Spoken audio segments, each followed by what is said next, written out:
Ducati Lenovo team. By the time the 2023 season began, Ducati wasn't chasing greatness. They were defending a throne they'd built with precision engineering and sheer aggression. Yet no one, not even Ducati's top engineers, expected that level of supremacy. What unfolded across 20 Grand Prix was the most statistically dominant campaign in the sport's modern history. A season where the Desmos Adichie didn't just win races, it colonized podiums. Pecco Bagnaia entered 2023 carrying not only the number one plate, but the weight of expectation that comes with it. Defending champions tend to crumble under that pressure, but Pecco wasn't wired for fear. He was a thinking racer, an artist with an engineer's precision, the kind of rider Ducati had been searching for since Casey Stoner. The year began impressively. Bagnaia won both the sprint and the Grand Prix in Portimao, an early statement of intent. Behind him, Jorge Martin and Marco Bezzecchi, both on satellite Ducatis, started racking up wins. It wasn't just Bagnaia versus the world. It was Ducati versus itself. 6 Ducati riders across factory and satellite teams scored race wins, turning the GP23 into a ubiquitous benchmark in red. It often felt like every track became Ducati's domain. Their straight-line speed and corner exit strength repeatedly left rivals scrambling. On corner exit, the traction control and rear grip looked supernatural. Rivals complained, commentators ran out of superlatives, and the paddock quietly accepted what everyone already knew.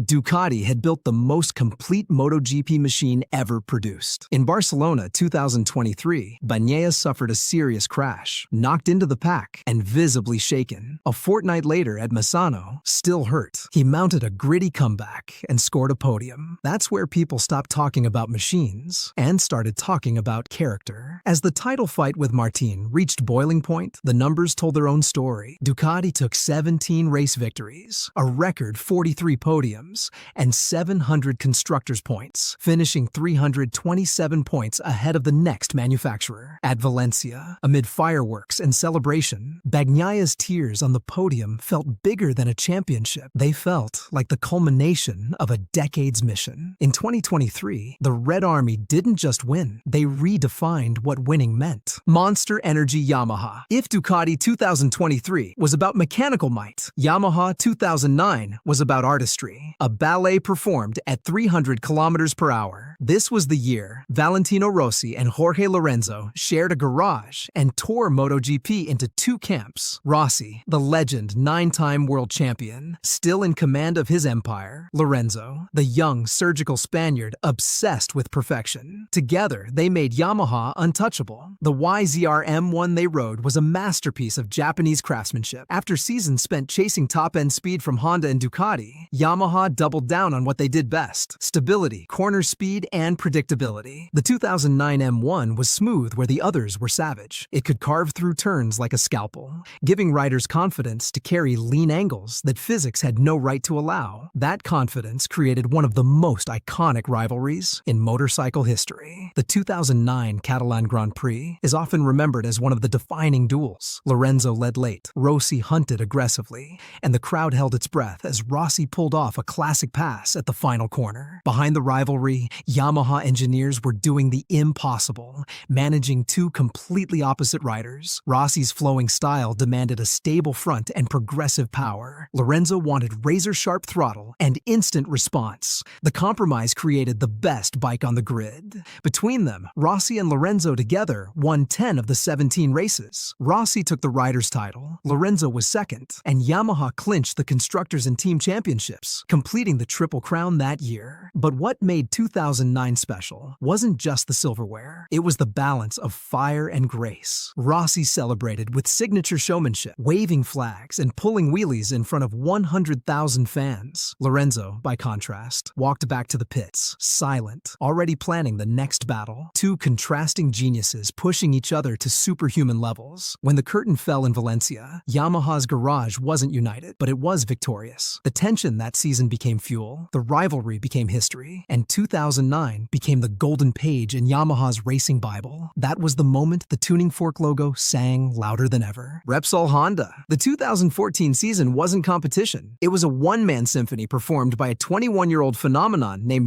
Marquez. The previous year, Marquez had become MotoGP's youngest world champion. But 2014 wasn't about youth. It was about total control. Honda had refined the RC213V into a precision instrument, brutal horsepower, delivered with surgical balance. The electronics package, traction management, and front-end stability gave Marquez everything he needed to ride at the limit all the time. He opened the season with 10 straight victories, a run of perfection rarely seen, across ever-changing tracks and conditions. From Qatar to Indianapolis, he toyed with the grid. Rivals like Rossi and Lorenzo could only shake their heads as he pulled off saves that defied reason, elbows and shoulders scraping the asphalt while still accelerating out of corners. He turned crashes into highlights and fear into entertainment. Meanwhile, Danny Pedrosa's support via podiums helped Honda clinch the constructors' title and enhance their standing in team rankings, reinforcing their dominance. Marquez's 13 victories ranked among the most dominant seasons in MotoGP history. But beyond numbers, it was the artistry, those last gasp saves, the audacity that made 2014 unforgettable. Even his rare mistakes became part of the legend. When he finally crashed out at Brno, ending his perfect streak, the crowd applauded, not because he fell, but because he'd been flawless for so long that it almost didn't seem real. For Honda, 2014 was the dream year their engineers had been chasing since the Duhan era. The RC213V had reached its evolutionary peak, torque perfectly balanced, weight distribution ideal, electronics dialed to millisecond precision. It was the ultimate marriage of human talent and mechanical brilliance. As some Paddock voices later put it, he rode as if gravity and the machine itself didn't exist. That's what 2014 Repsol Honda represented, a season where technology and talent fused into something untouchable, a season where MotoGP stopped being predictable and became art on two wheels. Team Suzuki X-Star. The 2020 season wasn't the loudest year in MotoGP, but it was the most poetic. Amid a global pandemic, empty grandstands, and an unpredictable calendar, Suzuki quietly wrote the most romantic championship story of the modern era. Joan Mir was never the obvious favorite. There were no fireworks in his early results, no raw pace that screamed champion. Yet what unfolded over those strange silent weekends became a masterclass in consistency, the triumph of intellect over ego. The GSX-RR wasn't the fastest bike. It lacked Ducati's horsepower and Honda's explosiveness, but it was balanced, beautifully balanced. Suzuki's engineers built a motorcycle that could corner on rails, conserve tires, and stay predictable when everything else in the paddock was chaos. In a year without testing, without rhythm, that stability became a superpower. When the title contender self-destructed, Marquez injured, Quartararo collapsing under pressure, Dovizioso fading, Mir simply kept finishing. Podium after podium, every lap calm, precise, mechanical. He didn't need dominance, he built inevitability. Mir's sole Grand Prix win came in Valencia, timed perfectly. It felt like the climax of a long chess match. By the checkered flag, the unthinkable was real. Suzuki, the smallest factory in MotoGP, had conquered the world. It was their first riders' title since 2000, and Team Suzuki X-Star also secured its first ever team championship in MotoGP. With Alex Rins finishing high enough to contribute strong points, the team ended with 309 points, clinching the first team title for Suzuki. In the pit box, mechanics cried behind masks. The blue crew that had spent decades in Honda's and Yamaha's shadow finally stood in sunlight. Mir's victory wasn't about speed, it was about soul. In a season defined by instability, Suzuki proved that calm, collective effort still wins championships. 2020 became a year of purity, racing stripped to its essence, emotion without noise. Aprilia Racing. If Suzuki's story was quiet grace, Aprilia's was resurrection. For years, Aprilia lived as MotoGP's punchline, underpowered, unpredictable, and seemingly cursed. But 2023 changed that forever. The seeds were planted in 2022 when Alex Espargaro delivered Aprilia's first MotoGP win in Argentina, breaking a 20-year drought. But 2023 wasn't about a single miracle. It was about transformation. Aprilia walked walked into the new season with swagger, armed with the RSGP 23, the bike that finally looked and sounded like a contender. The RSGP had evolved beyond its experimental roots. Aerodynamics sculpted from carbon tunnel obsession gave it brutal corner exit traction. Its seamless gearbox became smoother. And, for the first time, Aprilia could look Ducati and KTM straight in the eye on the straights. Alex Espargaro, the veteran who had spent years being underestimated, turned that machine into a weapon. His victory at the Catalan GP was emphatic, leading from lights to flag, while Viñales chased hard. A factory Aprilia 1-2 was a symbolic breakthrough, a performance seldom seen for the marque so recently. They backed it up at Silverstone, at Barcelona, at tracks where grip and finesse mattered. Suddenly, Aprilia wasn't an underdog. It was a dark horse every weekend. Every time Alex lifted his helmet on the cool-down lap, the disbelief in his eyes said everything. 2023 was the year Aprilia broke its own ceiling. They didn't win the title, but they earned something rarer: respect. In the brutal meritocracy of MotoGP, respect is harder to win than any trophy. And when the season ended, the paddock looked at the Knoll factory not as survivors, but as equals. Red Bull KTM factory racing KTM's rise has always felt like rebellion. A company born in motocross, diving into MotoGP with orange fury and Austrian precision. But it was the 2021 season when that defiance turned into proof. 2021 began with heavyweight. KTM had stunned the world the year before with its first MotoGP victory. Now, everyone wanted to know, could they back it up? The RC16 had matured. Engineers in Mattighofen had refined the steel trellis frame and tamed the rear tire wear that had plagued their early years. The result was a bike that could handle both stop-go tracks like Spielberg and flowing ones like Mugello. Miguel Oliveira became the symbol of this evolution. His victory at Catalunya was surgical, measured aggression, precise braking, total control. But it was his win at Austria that defined KTM's 2021 story. The race began dry, ended in chaos, and ended with a decision that became folklore. With rain falling and 5 laps to go, Oliveira pitted for wets, but teammate Brad Binder stayed out on slicks, sliding across a soaked Red Bull ring as the heavens opened. What happened next was lunacy turned legend. Binder stayed out on slicks as rain began to fall, battling slippery conditions to take a remarkable win. A gamble so bold, it became the defining KTM moment of the decade. By season's end, KTM had recorded 2 wins and multiple podiums, firmly announcing themselves among the MotoGP challengers. It wasn't dominance, it was arrival. A company that had entered the paddock only 4 years earlier was now beating giants on raw ingenuity and nerve. 2021 was KTM's statement: you don't need history to make history. Gasgas Factory Racing Tech 3. Some stories repeat themselves, first as miracle, then as evolution.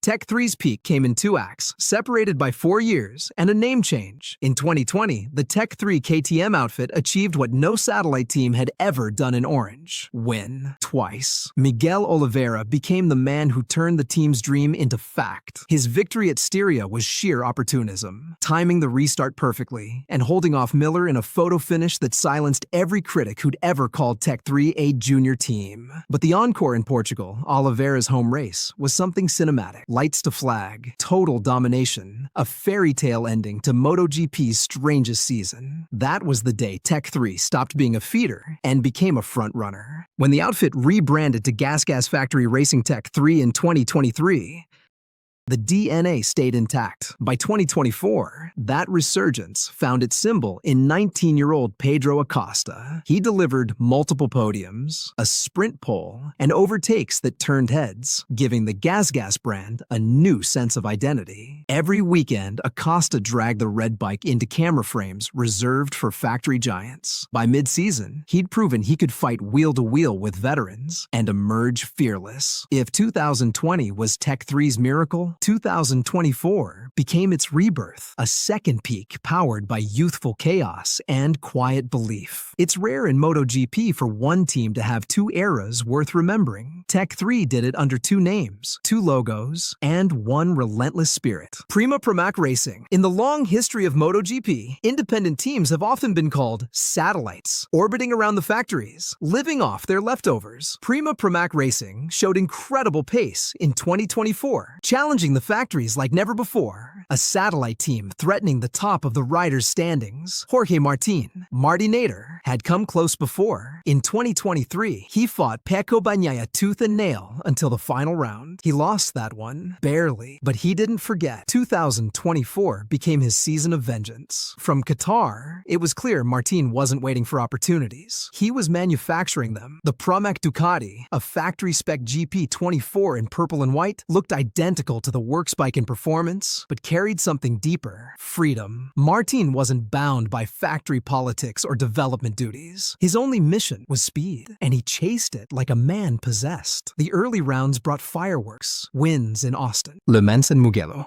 underscored Martin's momentum, ruthless overtakes, risky sprint victories, and an aggression that reminded many of Lorenzo's precision, mixed with Marquez's ferocity. Week after week, the purple bike was the first through turn one, and Ducati's own factory riders were suddenly playing catch-up. But it wasn't just Martin's brilliance. Pramac as a team evolved beyond its reputation. Gino Borsoi's calm leadership, Ducati's data support, and a garage that believed they could fight the factories, all of it converged into something bigger. As the season entered its final stretch, Martin's rhythm became relentless. Each race was a high-wire act between genius and disaster, and somehow he stayed standing. When the final flag fell at Valencia, Jorge Martin crossed the line as the first independent riders' world champion in MotoGP history. Tears filled the Pramac garage. Mechanics who'd spent their careers as the other guys were now part of history. Pramac's purple livery became a symbol, proof that underdog stories still exist in a sport defined by money and machinery. In 2024, the satellite outshone the star. Gresini racing MotoGP. If Pramac's story was triumph, Gresini's was rebirth. Because just a few years earlier, Gresini wasn't even a factory satellite. It was a privateer fighting for points, carrying the weight of Fausto Gresini's passing, and the heartbreak that came with it. Then came 2024, and Gresini Racing quietly re-emerged as a competitive force, bringing in experienced riders to challenge the top teams, capturing podiums and attention in a way few expected. Some called it madness. Others called it genius. What no one expected was how fast it would work. From the first preseason outings, Marquez looked rejuvenated, free of Honda's constraints. The Gresini Ducati showed nimbleness and aggressiveness, traits many felt had languished in his previous machinery. He didn't just return to podiums, he won. His victories at circuits like Jerez, Sachsenring, and Phillip Island reawakened that trademark grin beneath the visor. Every time he wheelied across the finish line, fans remembered why they fell in love with MotoGP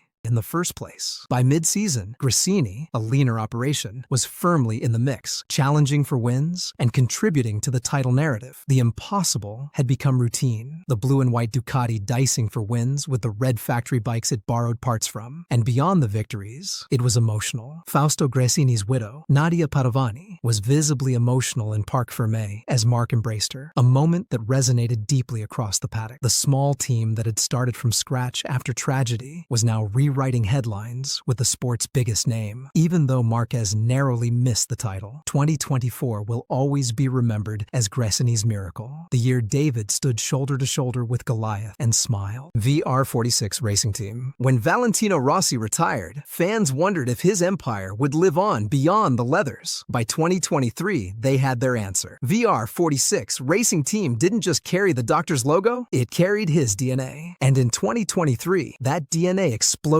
into life. Marco Bezzecchi was the beating heart of it. The young Italian, Rossi's own protege, rode like he was born from Tavulia's tarmac. Fearless, flamboyant, and occasionally wild. But that year, wild became weaponized. The team switched to the latest spec Ducati Desmosedici, transformed them from midfielders to monsters. Bezzecchi won in Argentina and France, and later clinched a third win in India, each showcasing his evolution into a frontrunner. Behind him, Luca Marini added podiums that gave the team a total of 9 top 3 finishes across the season. But numbers only tell half the story. The other half was energy. Every weekend, the VR46 garage looked like a Rossi-era flashback. Yellow smoke, laughter, organized chaos, and unfiltered emotion. It felt less like a team and more like a movement. Bezzecchi's third-place finish in the Riders' Championship confirmed it. VR46 had arrived. They were no longer just a Rossi project. By 2023, VR46 had matured into a serious title contender. 2023 will forever be remembered as the moment Rossi's legacy stopped being nostalgic and became living proof. The doctor might have left the grid, but his kids were now winning races on his behalf. Fast, fearless, and smiling while doing it. LCR Honda.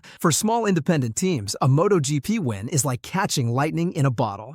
And in 2016, LCR Honda caught it twice. Cal Crutchlow was the man behind the miracle, the British bulldog of MotoGP, rugged, blunt, and never afraid to ride the bike past its limit. That year, he did something no Brit had done in decades: win a Premier-class Grand Prix. Brno was where the drought ended. It was a wet-dry race, the kind of chaos that levels the field. Crutchlow, starting from mid-grid, gambled on harder tires, a decision that looked idiotic early on as he dropped back. But as the track dried, he flew. Passing rider after rider with surgical aggression, he stormed into the lead and won by over 7 seconds. The paddock erupted for a private Honda team to beat factory giants in identical machinery. It was the definition of defiance. But he wasn't done. At Phillip Island, one of MotoGP's most treacherous tracks, Crutchlow did it again. Lights to flag, he made minimal mistakes while Marquez and others faltered, securing a commanding win. 2 wins, same season, independent team. It wasn't a fluke, it was earned. Crutchlow's results gave LCR their highest ever points haul, elevating them from perennial midfield to genuine contenders.